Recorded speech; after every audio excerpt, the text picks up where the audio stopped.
Went over the silver spoon to go into the flying butterfly, and then we went over a high diver, okay?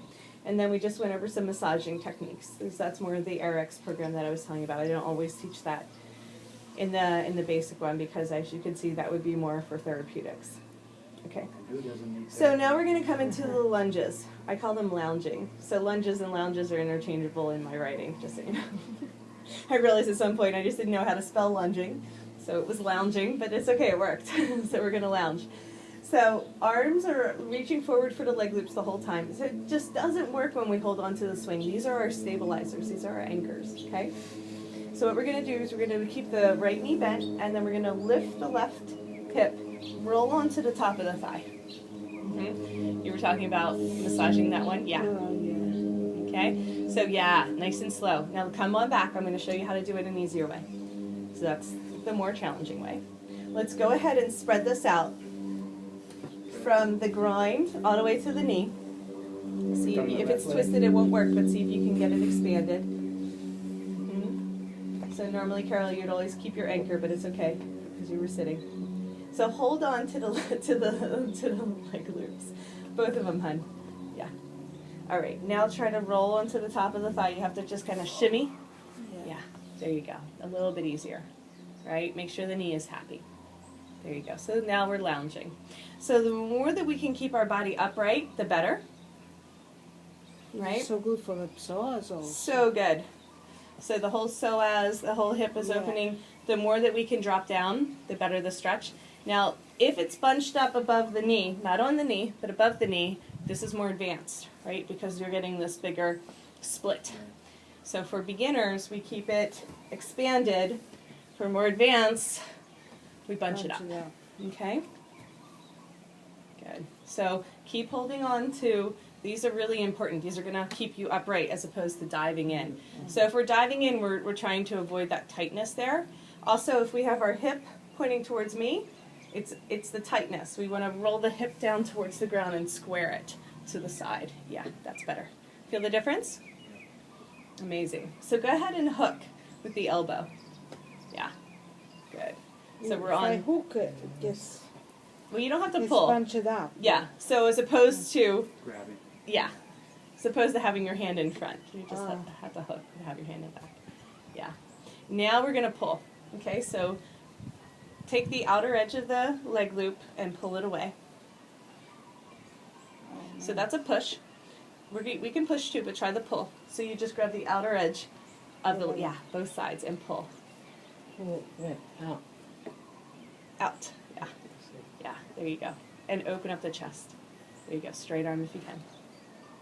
Yeah. We're going to do that one next. Just try it. It's intense. It's a big shoulder opener. See if you can just pull one side. Okay. Yeah. There you go. There it is. Oh, beautiful. So thumb is always pointing up towards the sky, and that allows the shoulder to roll open. Okay, now let's try the push. So we bring the hand in front. It's just a totally different stretch, so that's why I show people the variation. This closes the shoulder a little bit more. That's why I like the pull a little bit better. But we can push and pull in the space.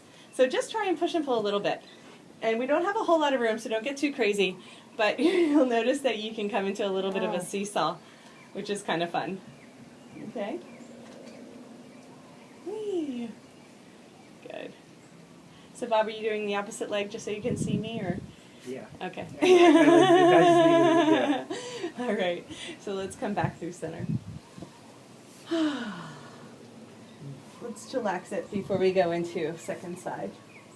See if you can try some freeze frame. Whatever you feel like doing. Nice and slow and gentle. Open it up. Is it possible that my swing stretched since we started? Because I feel like I'm a lot lower. Yeah, well, it's supposed to stretch. Because we washed it, and it was tight, and then it stretches out. Yeah, mine too feels. Yeah, it I'm should a lot feel closer to the ground than I was when we started. And like when I got in the swing, I brought mine up one. I don't know if you noticed, but from yesterday it stretched. And so this is, like, it doesn't keep stretching infinitely, right? It finds its maximum after washing it. Yeah, that's normal. And you're still at a good height, but we could always bring it up one, no problem, if you prefer. How do you know what's a good height? It's just personal preference, you Personal know? preference, Yeah. like my feet are touching the ground and yours are kind of way off. But Well, it's about a 4-inch difference, so we could just bring everything up one notch and try it that way. Some people like to touch the ground, some people like to be up a little higher. It's all definitely personal taste.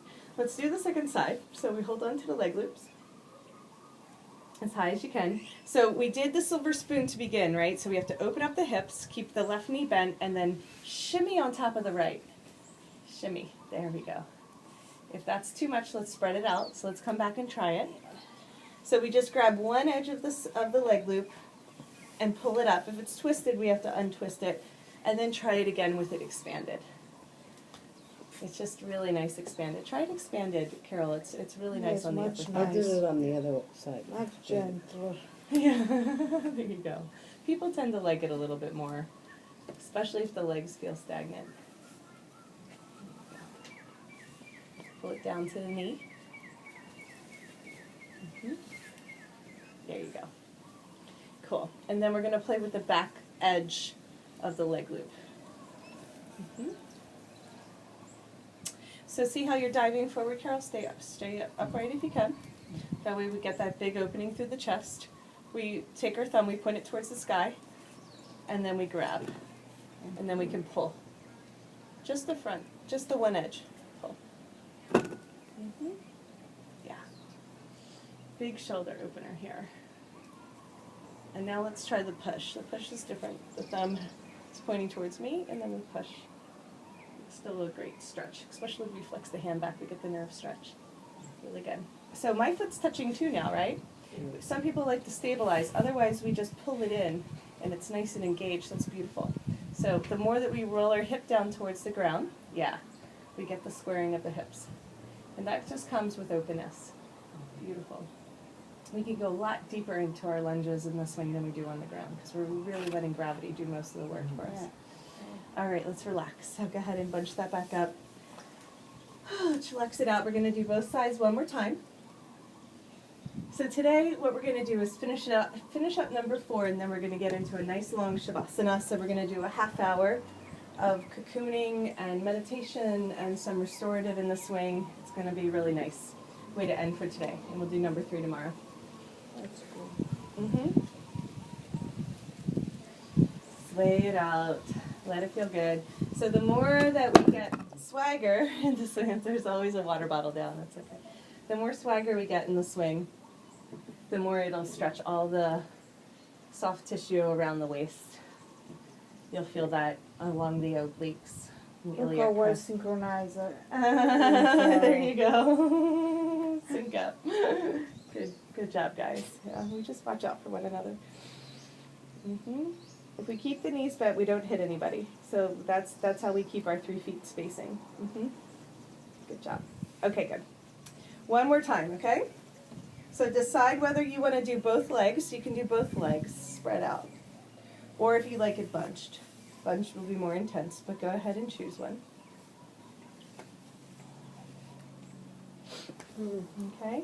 It's really important that it's close to the knees. You're not going to be able to have the support of, yeah, like that. Good. So we reach forward and we grab for the outer edge here. We pull ourselves up, and then we're going to keep the left knee bent, twist, and roll on top of the right. See if you can get that movement. So we're all going this way this time. I think this is right knee bent, roll on top of the left. So this way, Carol. Great. Okay. So we get into position, and then we're going to bend the knee. It's okay to have the stability with the ground. Bend the knee. So your arm's on the wrong side. That's why I wanted you to hook before so we can stay there. There you go. And if the leg loop isn't down towards the knee, you're not going to have the stability to lift the leg. All these things I was foreshadowing since I do this a bunch. There you go. Cool. Nice. So the more that we can roll our hip down towards the ground and pull that foot up, the bigger quad stretch we get. Okay. It is a big stretch. So this is the most advanced in this is called the dancing Shiva sequence. Beautiful, guys. All right, let's go ahead and release. So in time, my dear, you're going to be able to help the knee up Yeah. with that one, but Yeah, take it that nice one and is slow. still, yeah.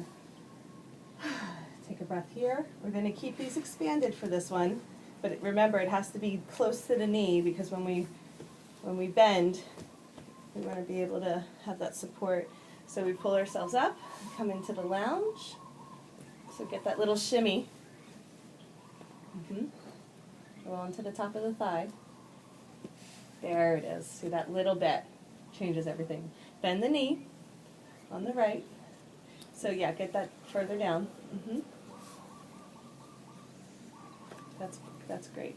Lift the chest, lift the head. The head stays in line with the body. Nice. All right. Ooh, can take even this one. There you go. Yeah, so the swing really requires us to keep the alignment or we'll just flop all over the place. It immediately shows us the pivot points. Great. Yeah, and in time this all starts to open up. Beautiful. So the full dancing Shiva pose looks like this. If you want to go deeper, you can bend the elbow and get the foot in the elbow crease, but it's not necessary at all. But yeah, that's the full pose. Good. So the idea is the legs are splitting like this. So any way that we can get the inner thighs open, we're in the right place. Let's go ahead and try our flying butterfly from here too. You can see how bend the elbows, bend the knees. There we go. Good. Nice. With the leg loops expanded, it's a little bit better. Nice. Until we can work up to that. Beautiful stretch. A nice strong engagement through the arms, but then you let your chest relax, let your head relax, let your hips relax. So engage but relaxed, right? You can start to feel the places where it's holding. And this is a big opener for the entire front of the body. Big shoulder opener, big hip opener. Amazing. Okay, so to come out of it, we lean our hips back, start to pull the feet towards the ground, and then use your arms to engage. Yeah. Whew. Really nice, guys. Any questions on that sequence? Oh. Okay. We're going to go into a little bit of a leg stretching. I'm going to keep them bunched up for this one. And then we'll check in and take just a little break before we get into our Shavasana. So 5 breaths in chillaxing, neutralize the spine, take some time to integrate. Keep the knees bent, okay guys? Good, drop the hips, open the heart. When we have straight legs, we're in floating Buddha. That'll be number 3, that whole sequence. Really good. Okie dokie. So this one is called Hummingbird, and it's also like a wide straddle stretch. You can get the swing a little bit lower if you'd like to practice doing that. Now reach forward for the leg loops as high as you can. Okay, pull yourself up. As you pull yourself up, this time you expand. Yeah, good. And then we're going to try and push both of them away. It's called Hummingbird because you'll see in a second. Keep your head over your body, straight, straight. Yeah. See, you get the flutter. Yeah. It'll come in time. Sink your hips back. Sink your hips back. Yeah. Straight legs. Right. That's like a wide straddle. Really good. And now if we want to come into bow and arrow, we're going to do that with the left knee bent, right knee bent. Sorry. And then push both away. So this is called bow and arrow. Really strong, right? More dynamic strength. One more time. Left knee bent, bow and arrow. So you're like, right? Like you're about to shoot an arrow. Oh, try both of them instead of just the one leg loop if you can. Yeah, you got it. Isn't that amazing? Yeah. And you know why I call it hummingbird? Because you get your wings going really fast. All right, guys. So to come out of it, stay seated. Both hands grab for one leg loop. We bring that foot down. We stay seated the whole time. I know it sounds redundant, but it really comes in helpful because most people try to stand up and then they're jumping around and no need for all that. We stay seated. Take the second one out. Sumo squat. Come into a little back bend.